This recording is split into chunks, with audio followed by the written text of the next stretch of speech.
Hi everyone. ఈరోజు our topic CCE continuous comprehensive evaluation. ఎక్కడైనా సరే విద్యలో విద్యార్థి పొందినటువంటి ప్రతిభను మనం ఎవాల్యుయేషన్ ద్వారా తెలియజేస్తాం. అంటే ప్రజెంట్ ఈ లాస్ట్ 2 years నుంచి పాండమిక్ సిచ్యువేషన్ వల్ల ఎగ్జామ్స్ కండక్ట్ చేయకపోవడం అండ్ పిల్లలకి డైరెక్ట్గా గ్రేడింగ్స్ ఇవ్వడం చూసి మనం ఒక మాట అంటున్నాం, ఏంటి ఈ మార్క్స్ వ్యాలిడ్ కాదు. అంటే ఒక ఎగ్జామ్ అది వ్యాలిడా, పిల్లలకు మనం ఇచ్చినటువంటి మార్క్స్ ఎంతవరకు రియాలిటీకి దగ్గరగా ఉన్నాయి అనేది మనం చూస్ చేసుకున్న ఎవాల్యుయేషన్ ప్రాసెస్ పైన డిపెండ్ అయి ఉంటుంది.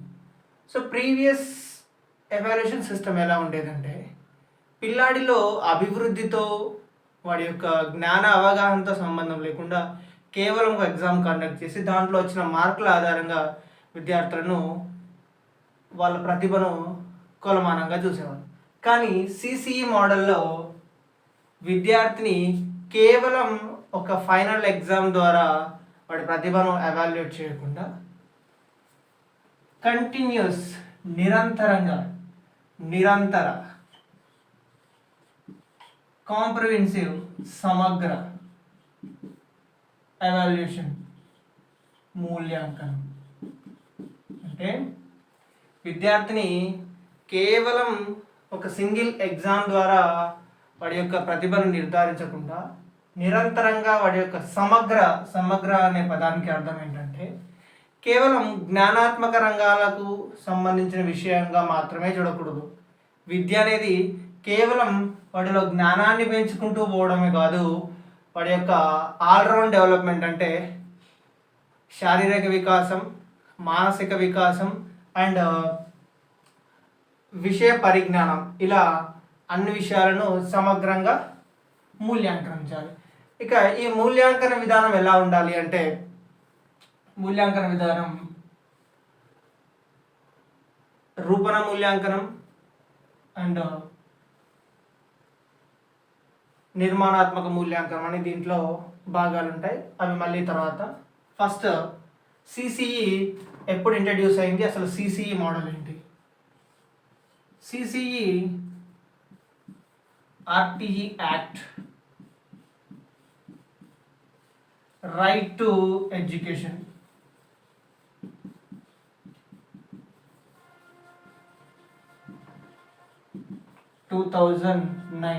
విద్యా హక్కు,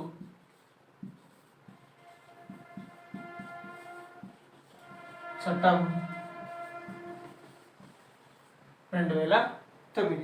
అదేంటి విద్యా హక్కు చట్టం 2009 అంటే 2009 కన్నా ముందు విద్యా హక్కు అనేది లేదా అనేది విషయాన్ని చూసుకుంటే, విద్యా హక్కు చట్టం 2009 ప్రకారం అంతకన్నా ముందు కూడా విద్య అనేది హక్కుగానే ఉంది.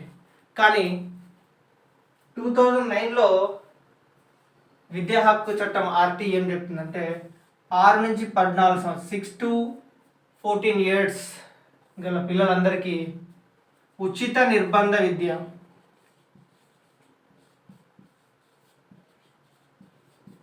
అంటే free and compulsory education 6 to 14 years ఉన్న ప్రతి ఒక్క పిల్లాడికి ఎడ్యుకేషన్ అందించాలి. ఇన్ కేస్ ఎవరైనా పేరెంట్స్ వాళ్ళ పిల్లలకి ఎడ్యుకేషన్ ఇవ్వకుండా ఎవరైనా బాల కార్మికులుగా, చైల్డ్ లేబర్స్గా చేసినట్లయితే వాళ్ళ మీద ఆ పిల్లలు కేసు పెట్టడానికి కూడా పవర్ ఇచ్చింది. ఏంటి? ఆర్టీఈ 2009. ఇలా దీంట్లో చాలా క్లాసెస్ ఉన్నాయి. అది రిఫర్ చేసిన ఎవాల్యుయేషన్ సిస్టమ్ అంటే విద్య అనేది ఎలా ఉండాలి, విద్యలో మనం పాటించాల్సినటువంటి ప్రమాణాలు, టీచర్ ఎలా ఉండాలి, స్కూల్ ఎలా ఉండాలి, స్కూల్లో టీచర్కి స్టూడెంట్కి రేషియో ఎంత ఉండాలి. అంటే నేను ఒక ప్రైవేట్ స్కూల్ పెట్టి 100 మంది పిల్లలకి ఒక టీచర్తోనే చదువు చెప్పిస్తాను, అది ఆర్టీఏ యాక్ట్ 2009 ప్రకారం ఇల్లీగల్. అంటే ఎంతమంది పిల్లలకి ఎంతమంది టీచర్స్ ఉండాలి, ఒక స్కూల్లో ఎంతమంది పిల్లలుంటే హై స్కూల్గా, లేదా ఎంతమంది పిల్లలుంటే స్కూల్లో 2 సెక్షన్లు చేయడం, ఇలా విషయాలు డిపెండ్ అయి ఉంటాయి. రేషియో 30:1 అంటే 30 మెంబర్స్ పిల్లలకి ఒక టీచర్ ఉండడం. ఇలా లేదంటే పెద్ద స్కూల్ ఉంది, స్కూల్ స్ట్రెంత్ 200 క్రాస్ అయింది, స్కూల్ స్ట్రెంత్ బిలో 200 ఉన్నప్పుడు 30 మెంబర్స్కి ఒక టీచర్ ఉండాలి. ఇలా కొన్ని, అదే ఆర్టీ యాక్ట్ 2009లో చదువుకున్నాం. ఫస్ట్ ఈ ఆర్టీ యాక్ట్ వల్లనే సిసి అనే మోడల్ వచ్చింది. సో దీంట్లో ఉన్న ఏ క్లాజు ఈ సిసిఏని రిఫ్లెక్ట్ చేసింది, దేనివల్ల సిసి అనేది ఇంట్రడ్యూస్ అయిందో చూద్దాం. ఫస్ట్ ఆర్టీ యాక్ట్ ఏం చెప్తుందంటే 6 నుంచి 14 సంవత్సరాల వయసు ఉన్న ప్రతి ఒక్క పిల్లాడికి ఉచిత నిర్బంధ విద్య. ఆ విద్య ఎలా ఉండాలి? విద్యార్థి యొక్క, స్టూడెంట్ యొక్క సర్వతోముఖ అభివృద్ధి, అంటే ఆల్రౌండ్ డెవలప్మెంట్, సర్వతోముఖ అభివృద్ధి, విద్యార్థి యొక్క ఆల్రౌండ్ డెవలప్మెంట్కి ఉపయోగపడే విధంగా ఉండాలి. మరి ఆల్రౌండ్ డెవలప్మెంట్ అవ్వాలి అని అంటే ప్రీవియస్ ఉన్న ఎడ్యుకేషన్ సిస్టంలో ఎవాల్యుయేషన్ ప్రాసెస్ ఎలా ఉండేది? ఒక యూనిట్ టెస్ట్ కండక్ట్ చేయడం, 3 months మంత్లీ యూనిట్ టెస్ట్, 3 monthsకి క్వార్టర్లీ, మళ్ళీ యూనిట్ టెస్ట్, మళ్ళీ half yearly unit test, pre final, final. ఇలా ఇంతకుముందు ఎవాల్యుయేషన్ సిస్టమ్ ఉండేది. దాంట్లో ఒక విషయాన్ని పూర్తిగా ఎక్స్ప్లెయిన్ చేసిన తర్వాత, లెసన్ ఎక్స్ప్లెయిన్ చేసి కంప్లీట్గా మనం చెప్పిన తర్వాత ఎగ్జామ్స్ కండక్ట్ చేసి ఆ విషయం మీద పిల్లాడికి ఎంత పరిజ్ఞానం ఉందనేది దాన్ని బట్టి ఎవాల్యుయేషన్ చేసేవాళ్ళం. కానీ సిసిఈ మోడల్లో మన అందరం చిన్నప్పుడు చూసే ఉంటాం, మనకి ఒక ప్రోగ్రెస్ కార్డు ఉండేది. 25 మార్క్స్కి ఒక 2 యూనిట్ టెస్ట్లు, 50 మార్క్స్కి మళ్ళీ 25 మార్క్స్కి ఫైనల్గా 100 మార్క్స్ ఎగ్జామ్ పెట్టి 100కి 95, 90, 70, 80 అలా మార్క్స్ మనకి వేసేవాళ్ళు. అంటే ఈ మార్క్స్ దీంట్లో రిఫ్లెక్ట్ అయ్యేవి కావు, వీటికి సంబంధం లేదు. అంటే త్రూ అవుట్ ద ఇయర్ విద్యార్థి యొక్క ప్రతిభను మనము పరిగణలోకి తీసుకోవట్లేదు. అంటే పై తరగతులకు ప్రమోట్ చేసేటప్పుడు ఫైనల్ రిజల్ట్లో మనం ఏం చూస్తున్నాం? ఒక సింగిల్ ఎగ్జామ్ కండక్ట్ చేసి ఈ ఎగ్జామ్లో రిజల్ట్ని మాత్రమే చూస్తున్నాం. కానీ త్రూ అవుట్ ద ఇయర్ వాడి పర్ఫార్మెన్స్కి మనం ఎటువంటి ఇంపార్టెన్స్ ఇవ్వట్లేదు. ఇప్పుడు సిసిఏ విధానం ఏంటంటే నిరంతరంగా, అంటే ప్రతిరోజు విద్యార్థి స్కూల్లో ఉన్న ప్రతి ఒక్క ఇంపార్టెంట్ సిచ్యువేషన్, ఇంపార్టెంట్ పాయింట్ ఇది. So main aim of CCE, main aim of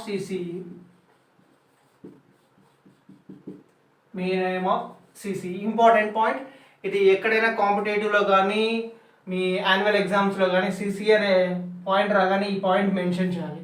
అదేంటంటే ఎవాల్యుయేట్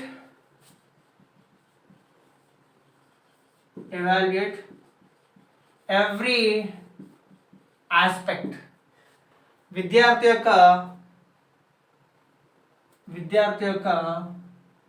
అన్ని రంగాలలో, అంటే కేవలం జ్ఞానాత్మకంగా విద్యార్థి అభివృద్ధి చెందుతున్నాడా, విషయ పరిజ్ఞానాన్ని పెంచుకుంటున్నాడా లేదా, అదొకటే విషయం మీద ఫోకస్ చేయకుండా విద్యార్థి నేర్చుకున్న విషయాన్ని తన నిజ జీవితంలో, రియల్ లైఫ్లో అప్లై చేసుకోగలుగుతున్నాడా లేదా, అవగాహన చేసుకోగలుగుతున్నాడా లేదా. Every aspect of the child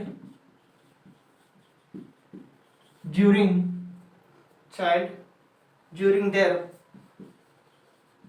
presence in the school, presence at the school. పాఠశాల ఆవరణంలో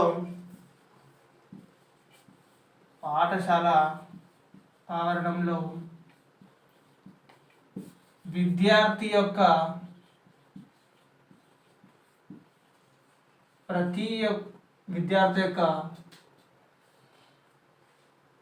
ప్రతి అంశాన్ని, అంటే ఎడ్యుకేషన్కి రిలేటెడ్ అయిన ప్రతి అంశాన్ని మనం పరిగణలోకి తీసుకోవాలి. So evaluate every aspect of the child during their presence at the school. పాఠశాల ఆవరణంలో ఉన్నప్పుడు విద్యార్థి యొక్క అన్ని రంగాలలో అతడి అభివృద్ధి ఏ విధంగా ఉందనేది మనం ఎవాల్యుయేట్ చేయాల్సి ఉంటుంది. Next, to reduce the pressure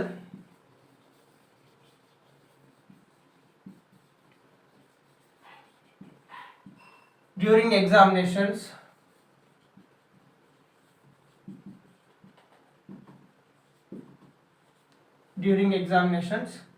మనం సిసిఈ మోడల్ని మనకు సిసిఈ మోడల్ యూజ్ అవుతుంది. అంటే final exam prepare well final ఎగ్జామ్లో మంచి మార్క్స్ తీసుకొచ్చుకోవాలి అనే ఒక ప్రెజర్ని మనం పిల్లలకు లేకుండా చేయొచ్చు.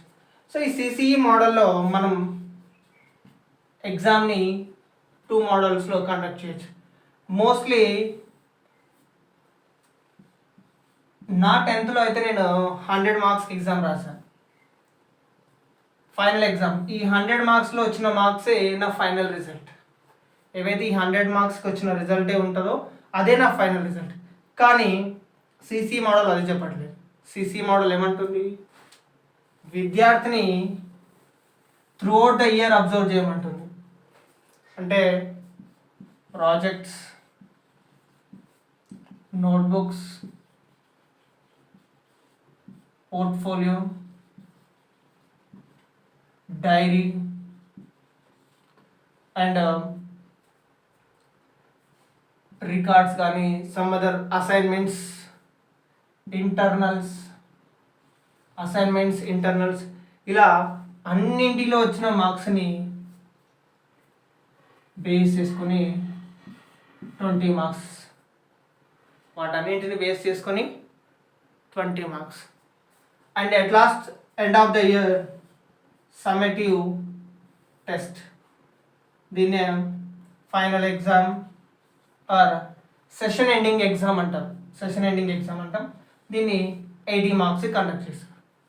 సో ఈ 80 ప్లస్ ఈ 20 టోటల్ 100కి క్యాలిక్యులేట్ చేసి ఫైనల్గా we are not giving any one benchmark like okay for that 80 you got 73, for that 20 you got 19, total 92 marks you got. మనం అలా ఇవ్వట్లేదు. పర్టికులర్గా మనం ఒక మార్క్ ఇవ్వట్లేదు పిల్లాడికి. అలా ఇవ్వడం వల్ల పిల్లాడిలో ప్రెషర్ అనేది బిల్డ్ అవుతుంది. ఎందుకంటే అక్కడ 93కి 94కి పెద్ద డిఫరెన్స్ ఏం లేదు. కానీ అదే పిల్లాడి విషయానికి వస్తే పిల్లాడు ఖచ్చితంగా కంపేర్ చేసుకుంటాడు. జస్ట్ 1 మార్క్లో నేను క్లాస్ ఫస్ట్ మిస్ అయ్యానే, ఆ ప్రెషర్ అనేది కరెక్ట్ కాదు. ఎందుకంటే 93 మార్క్స్ తీసుకొచ్చుకున్న వాడికి 94 మార్క్స్ తెచ్చుకోవడానికి పెద్ద డిఫరెన్స్ లేదు. మైనర్ ఏదో చిన్న మిస్టేక్ చేసి ఆ 1 మార్క్ మిస్ అయి ఉంటాడు. సో దాన్ని మనము బేస్ చేసుకొని నువ్వు సెకండ్, నువ్వు ఫస్ట్ అని పిల్లల్ని డివైడ్ చేయడం లేదు. అందుకే 91 to 100 గ్రేడ్ పాయింట్స్ అయితే 10 A+, అలా 81 to 90, so 9 grade points E. ఇలా పిల్లలను మనం ఒక గ్రేడింగ్ సిస్టంలో ఇస్తున్నాం, not mark system, grading system ఇస్తున్నాం. సిసి మోడల్లో ఇన్నోవేషన్ ఇది ఒకటి. ప్లస్ పిల్లల్ని కేవలం జ్ఞాన నిర్మాణంతో పాటు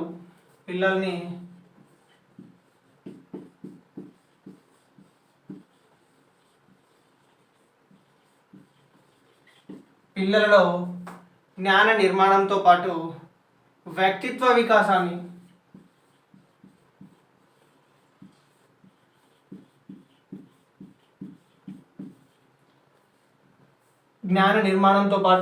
వ్యక్తిత్వ వికాసం అండ్ సర్వతోముఖ అభివృద్ధి. అండ్ పిల్లాడిలో సర్వతోముఖ అభివృద్ధి అంటే ఆల్రౌండ్ డెవలప్మెంట్. కేవలం జ్ఞానాన్ని పెంచడమే కాదు, వ్యక్తిత్వాన్ని కూడా పెంచాలి. అలాగే విద్యార్థిలో ఉన్న సామర్థ్యాలను ఇంప్రూవ్ చేయాలి. ఆల్రౌండ్ డెవలప్మెంట్ చేసి కేవలం పాఠ్యాంశ పాఠ్యాంశాలతో పాటు సహపాఠ్య కార్యక్రమాలు.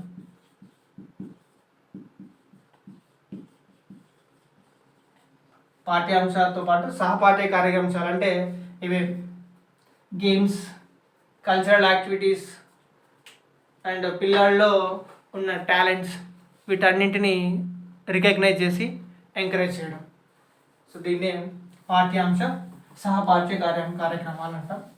And CCA model A class నుంచి ఏ క్లాస్ వరకు ఇంప్లిమెంట్ చేస్తున్నారు, ఏ స్టేట్స్లో ఏ విధంగా ఉందో చూద్దాం.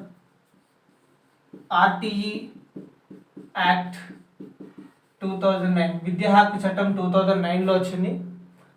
సో దీని తర్వాత 2010 ఏప్రిల్ 1. మరి ఏప్రిల్ 1 ఎందుకు, ఏప్రిల్ 1 నుంచే ఎందుకు ఇంప్లిమెంట్ చేయడం? ఆల్ ఓవర్ ఇండియాలో ఇంప్లిమెంట్ అవ్వడం జరిగిందంటే లేదు. CBSE central board of secondary education, CBSE వాళ్ళు 6 to 10th క్లాసెస్కి, 6 to 10 క్లాసెస్కి, class 6 to class 10th class వాళ్ళకి ఈ సిసి మోడల్ని ఇంప్లిమెంట్ చేయడం జరిగింది. సో దీని ప్రకారం ప్రతి స్కూల్లో కూడా సెషన్ అండ్ ఎగ్జామ్ 80 మార్క్స్కి కండక్ట్ చేయడం, మిగతా 20 మార్క్స్ పిల్లాడి యొక్క స్టూడెంట్ యొక్క త్రూఅవుట్ ద ఇయర్ చేసిన ప్రాజెక్ట్స్, నోట్బుక్స్ అండ్ పోర్ట్ఫోలియో అంటే విద్యార్థి యొక్క గ్రోత్. మనం ఒకప్పుడు ప్రోగ్రెస్ కార్డ్ అనుకునే వాళ్ళం, మనం పోర్ట్ఫోలియో అంటే attendance and his regularity, exams attending and class works every month. So వీటన్నింటిని కలిపి 20 మార్క్స్, మిగతా 80 subject knowledge end of the year మనం కండక్ట్ చేస్తాం. సో ఈ విధంగా అవుట్ ఆఫ్ 100కి సిబిఎస్ఈ 2010లోనే స్టార్ట్ చేసింది. స్టేట్ గవర్నమెంట్ తెలంగాణ, ఆంధ్ర అప్పుడు ఉమ్మడి స్టేట్స్గా ఉండేవి. 2012-13లో అట్లా 2012 తర్వాత స్టార్ట్ చేయడం జరిగింది. అండ్ ప్రజెంట్ కొన్ని states like Karnataka they are implementing CC model for first class to 9th and 10th also. And states colleges intermediate, Telangana స్టేట్లో కానీ some other states we are calling intermediate, but in CBSE +1 +2, అక్కడ +1 +2 ఉంటుంది. వాళ్ళు still ఇంటర్మీడియట్లో కూడా 20 marks CCE మోడల్ని follow అవుతున్నారు, కొన్ని స్కూల్స్ మాత్రమే. సో యాక్టే చెప్పింది, ప్రభుత్వం గవర్నమెంట్ చేసిన ఒక యాక్ట్లోనే మనం ఈ మోడల్ని యూజ్ చేసుకోవచ్చు. కాబట్టి వాళ్ళు సిసి యాక్ట్లో ఇంటర్మీడియట్ని కూడా ఇంక్లూడ్ చేశారు. దాన్నే మనం స్టేట్లో అయితే ప్రాక్టికల్స్ లాగా మార్క్స్ ఇచ్చుకుంటున్నాం. ఇది సిసి మోడల్లో ఉన్న కొన్ని ఇంపార్టెంట్ పాయింట్స్. మనం ఇప్పటివరకు డిస్కస్ చేసుకున్న points continuous and comprehensive, 2 points.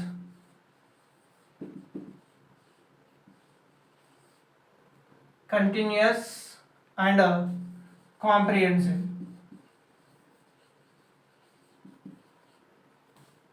ఫైనల్గా ఎవాల్యుయేషన్. సో ఎవాల్యుయేషన్ గురించి ఆల్రెడీ ఒక వీడియో చేయడం జరిగింది. ఎవాల్యుయేషన్ టాపిక్ గురించి, what is exam, what is the use of the exam అని ఒక వీడియో ఉంటుంది మనది. సో ఈ టాపిక్ గురించి ఆల్రెడీ డిస్కషన్ అయిపోయింది. దీంట్లో సమ్మటివ్, ఫార్మేటివ్ ఎగ్జామ్స్ ఎలా కండక్ట్ చేస్తాం, అసలు వాటి ఇంపార్టెన్స్ ఏంటి అనేది ఆ వీడియోలో ఎక్స్ప్లెయిన్ చేయడం జరిగింది.